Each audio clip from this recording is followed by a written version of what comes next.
भारत और ऑस्ट्रेलिया के बीच कल जो पहला T20 इंटरनेशनल मैच खेला गया उसमें ऑस्ट्रेलिया की टीम ने भारतीय टीम को पराजित किया। अगर 208 रन बनाने के बाद आप उसे डिफेंड नहीं कर पाते तो बहुत कुछ सोचने की ज़रूरत है। टीम इंडिया के लिए भी ये सवाल बहुत बड़ा है कि इतने बड़े टारगेट को भी आप डिफेंड क्यों नहीं कर सके। आज उन कारणों पर गौर करेंगे। आपको बता दूं कि आप देख रहे हैं न्यूज़ बाइस्कोप। मैं हूं राकेश रंजन। भारतीय टीम से कहां गलती हुई, पहले T20 मैच की बात करें अगर ऑस्ट्रेलिया के खिलाफ तो किन गलतियों के कारण भारतीय टीम हारी, अगर उस पर हम गौर करें तो बल्लेबाजों ने एक ऐसा स्कोर दे दिया था कि उसके बाद हार लगभग नामुमकिन दिख रही थी। ऐसे बहुत ही कम अवसर आते हैं कि आप 200 रन बनाकर हार जाएं और कल 208 रन बनाने के बाद भारतीय टीम हारी है। तो क्यों हारी भारतीय टीम, अगर हम इस पर चर्चा करें तो जो पहली गलती निकलकर सामने आती है, जो कि हम पिछले काफ़ी समय से इसकी चर्चा कर रहे हैं, एशिया कप के दौरान भी आपसे बातचीत करते हुए मैंने वो बात कही थी कि भारत की फील्डिंग बहुत ही ख़राब हो गई है। चाहे हम ग्राउंड फील्डिंग की बात करें, चाहे वो हम हवा में कैचेस की बात करें। कल भी पहले T20 में भी ऐसा ही कुछ देखने को मिला। कैचेस छूटे, लगभग 3 कैच छूटे। ग्राउंड फील्डिंग में भी हमसे गलतियां हुई। अब ये समझना बड़ा मुश्किल है कि फील्डिंग एक ऐसी चीज़ है, बैटिंग और बॉलिंग को कहते हैं कि वो आपकी एबिलिटी की बात होती है, लेकिन फील्डिंग एक ऐसी चीज़ है जिसे लोग कहते हैं कि अभ्यास करके, जो एक्सपर्ट्स हैं उनका कहना है कि अभ्यास करके आप ठीक कर सकते हैं। अब जबकि फिटनेस पर इतना वर्क होता है जो कि पहले नहीं होता था, लेकिन इतने फिटनेस पर काम होने के बाद भी गेंद जो है जब हाथ में आती है कैच के रूप में तो वो फिसल क्यों जाती है, ये समझना बहुत ही मुश्किल है। और फील्डर भी ऐसे ऐसे आपका कैच छोड़ें कि KL राहुल जैसा फील्डर कैच छोड़े, अक्षर पटेल जैसा फील्डर कैच छोड़े। हर्षल पटेल का कैच मैं मानता हूं कि थोड़ा मुश्किल था, फॉलो थ्रू में कैच करना तेज गेंदबाज को मुश्किल होता है, लेकिन ये एक ऐसा क्षेत्र है कि अगर इस पर ध्यान नहीं दिया गया तो विश्व कप में भारतीय टीम के लिए मुश्किलें खड़ी हो सकती हैं। तो एक तो बात ये हो गई। इसके अलावा जो दूसरा कारण हम देख रहे हैं कि जब आप 208 रन बनाकर उसे डिफेंड नहीं कर रहे हैं तो जो दूसरा कारण है वो है हमारी कमजोर गेंदबाजी।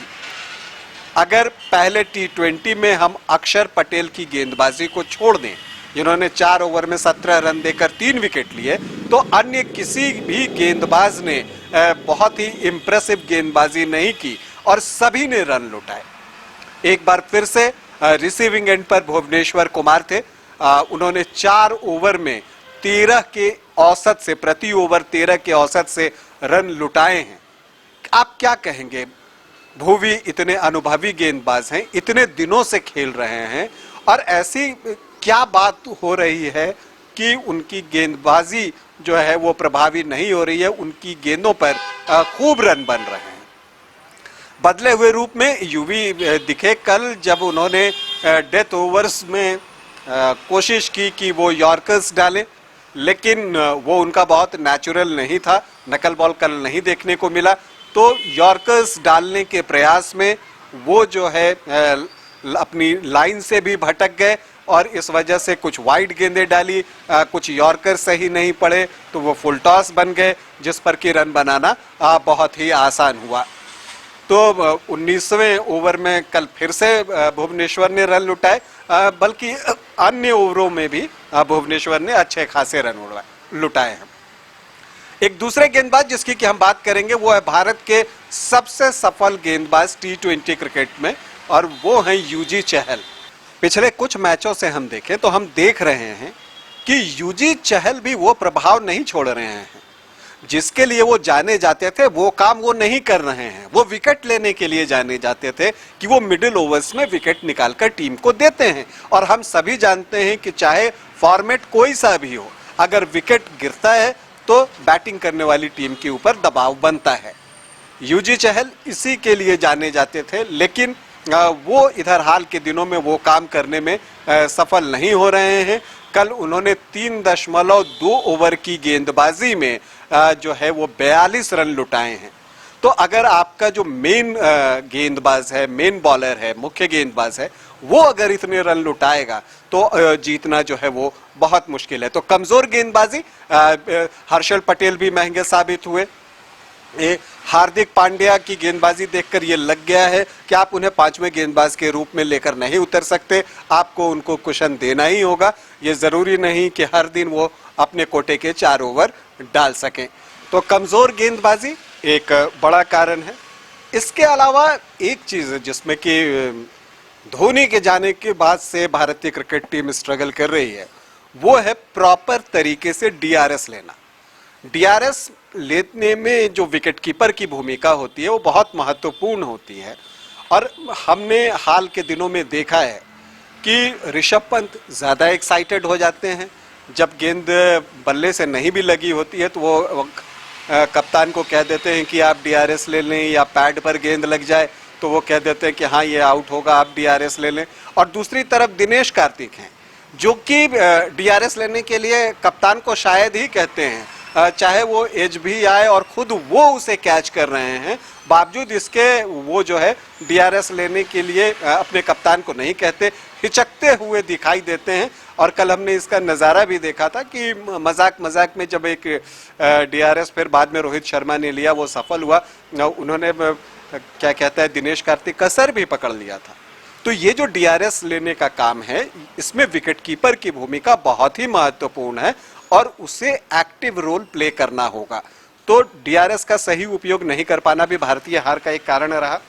इसके अलावा इनकंसिस्टेंसी ऑफ परफॉर्मेंस, प्रदर्शन में निरंतरता का साफ अभाव दिख रहा है। एक बल्लेबाज एक मैच में स्कोर करता है तो अगले मैच में नहीं करता। विराट पिछले मैच में शतक मार कर आए थे अफगानिस्तान के खिलाफ, और कल बल्लेबाजी कर रहे थे तो बिल्कुल ही लय में नहीं दिखे। जो 5-6 गेंदें उन्होंने खेली उसमें रोहित शर्मा भी इस नए टेम्पलेट के साथ कि हर गेंद पर स्ट्रोक लेना है, उसके साथ अपने आप को एडजस्ट नहीं कर पा रहे हैं।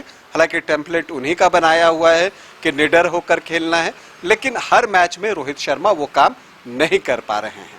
तो जो इनकंसिस्टेंसी है परफॉर्मेंस में बैटर्स के भी, वो जो है एक भारतीय हार का कारण बनता है। हम ये इसे लगातार देख रहे हैं। हार्दिक पांड्या ने कल बहुत अच्छी बल्लेबाजी की, लेकिन ये बल्लेबाजी कितने मैचों के बाद आई? अगर पाकिस्तान के साथ एशिया कप में लीग मैच की हम बात करें तो उसके बाद हार्दिक पांड्या बल्ले से कोई कमाल नहीं दिखा पाए थे। तो ये कंसिस्टेंसी जो है वो नहीं दिख रही है। यही हाल सूर्य कुमार यादव के प्रदर्शन में भी दिखता है। इसके अलावा अगर हम कहें तो एक और वजह जो है, जो पांचवी वजह जिसकी हम बात कर रहे हैं, वो है रिजिडनेस इन अप्रोच। अब जो है वो लगता है जब आप प्रयोग करते हैं तो आप बोलते हैं कि हाँ हम प्रयोग कर रहे हैं, लेकिन एक समय आके आप की बातों में जिद दिखने लगती है कि नहीं मैं ये कर रहा हूँ, ये सही है और मैं करूँगा ही। तो ये चीज़ भी अब टीम में दिख रही है। जैसा मैंने कहा, टेम्पलेट को ही लेकर अगर हम बात कर लें तो रोहित शर्मा खुद ही कंफर्टेबल नहीं महसूस कर पा रहे हैं। जब से उन्होंने इस चीज़ को बदला है कि हर गेंद पर स्ट्रोक खेलना है, उसके बाद से अगर आप रोहित शर्मा के बैटिंग के परफॉर्मेंस को देखें तो आप देखेंगे कि उनका ग्राफ जो है वो नीचे की ओर जा रहा है। और ये बात भी सच है कि जब आपके पास रन नहीं होते तो आपका कॉन्फिडेंस भी नीचे आता है, और रोहित शर्मा का जो कॉन्फिडेंस है वो भी नीचे आया है। और जब आप रन नहीं बनाते कप्तान होकर तो उसका असर कप्तानी पर भी पड़ता है। जिस रोहित शर्मा को हम लोग कैप्टन कूल के नाम से जानते थे, वो अब मैदान पर खिसियाते हुए दिखते हैं, नाराजगी जाहिर करते हुए दिखते हैं। जो चालें वो चलते थे वो चालें मैदान पर नहीं दिखती। टीम का जो चिन्ह है वो डाउन हो जाता है। लेकिन इन सब के बाद भी वो अपनी बातों में थोड़ी सी जिद करते हुए दिखते हैं कि उनकी जिद है कि नहीं मैं ये कर रहा हूँ। जैसे भुवनेश्वर लगातार खराब गेंदबाजी कर रहे हैं। कल 19वें ओवर में सबको उम्मीद थी कि वहां पर कुछ वो दूसरे गेंदबाज को लगाएंगे, उम्मीद थी कि चहल से गेंदबाजी करवाएंगे, लेकिन उन्होंने फिर से भुवनेश्वर कुमार को दिया। आखिरी 4 ओवर में भारत के पास मैच था। अगर 24 गेंद पर 60 रन के आसपास बनाना हो तो ये आसान नहीं होता, चाहे पिच कैसी भी हो। लेकिन वहां पर फिर से भुवनेश्वर कुमार आते हैं और 19वें ओवर में वो सारे रन लुटा देते हैं। तो ये जो एक रिजिडनेस है, और ये हर मैच के बाद रोहित शर्मा का एक होता है कि हाँ इस वजह से हम मैच हार गए, अमुक कारण ये रहा, और इसके बाद वो एक लाइन ज़रूर कहते हैं कि लेकिन ये ऐसा होता है, समटाइम्स इट हैपन। लेकिन अगर आप हर बार यही बात कहेंगे तो आप सबक कब लेंगे? तो ये जो आपके अप्रोच में जिद आ गई है, उसमें भी आप जो T20 क्रिकेट है उसमें आपको समय के साथ अपने डिसीजन को बदलते रहना होगा। और एक आखिरी वजह वो है भारतीय टीम के साथ जो है वो किस्मत नहीं है। भाग्य की देवी जो है वो भारतीय टीम के साथ खुश दिखाई नहीं दे रही पिछले कुछ समय से। और ऐसा ही होता है कि कुछ मौके ऐसे आते हैं जब आपको क्या कहता है किस्मत के सहारे की ज़रूरत होती है, तो वहाँ पर किस्मत आपके फेवर में नहीं होता है। गेंद हवा में जाती है तो फील्डर के आगे गिर जाता है, और जब आप बल्लेबाजी कर रहे होते हैं तो आप एक चूक करते हैं और आप आउट हो जाते हैं। तो ये किस्मत है, लेकिन हम ये भी जानते हैं किस्मत बहादुरों का साथ देती है।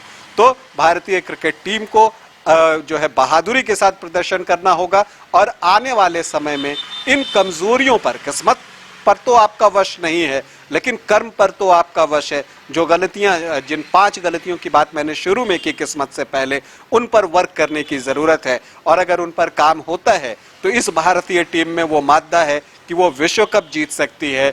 इस भारतीय टीम में ये मादा है कि एक मैच से पिछड़ने के बाद भी ऑस्ट्रेलिया के खिलाफ सीरीज जीत सकती है। अभी के लिए इतना ही, इजाजत दे, नमस्कार।